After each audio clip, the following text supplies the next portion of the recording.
The curious case of the medieval straw. In the Met Museum, you can find this object.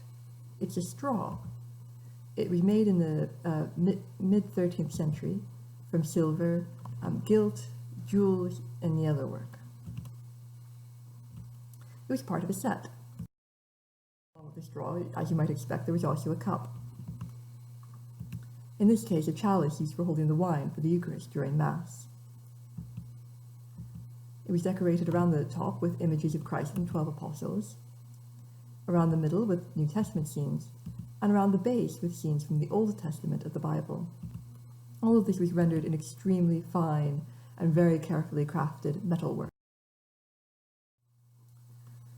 In addition to being very carefully rendered in terms of the skill used to make the metalwork, a lot of thought also seems to have gone into the design. For instance, the Old Testament scenes and the New Testament scenes are lined up so they relate to each other. For example, the baptism of Christ appears above the depiction of Noah's Ark, possibly because they both involve water. Along with the chalice, there was also a plate used for communion bread and wafers.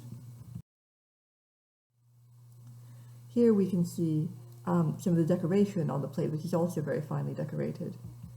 There's an image of Christ holding the elements of the Eucharist, the bread and the wine. An image of Abel, the son of Adam and Eve, whose sacrifice was favored by God. And we can see here he's holding a little lamb, which was the symbol of Christ in medieval art from this period.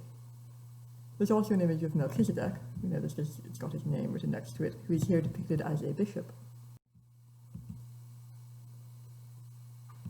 We get a clue about where this particular item might have been made because of this figure here. It's St. Trudpert, patron of a monastery near Freiburg and Breisgau. Freiburg and Breisgau was one of the towns that was founded in the period of increased marketization between 1000 and 1300.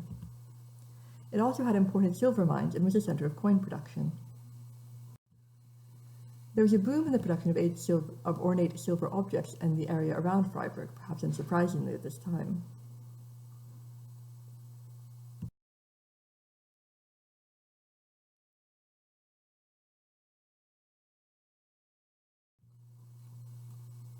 The monastery of St. Trudpert probably commissioned this set from local artisans. But why would you make a straw to go with the set at all? So no drop of communion wine would be spilled, is the answer. In 1215, the Fourth Lateran Council had established the doctrine of transubstantiation, the belief that the bread and the wine of the Eucharist literally became Christ's body and blood.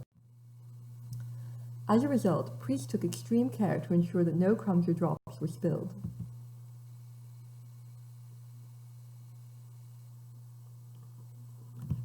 The straw, therefore, reflects on both religious changes that were happening in this period, as well as some economic changes in the area around which it was made.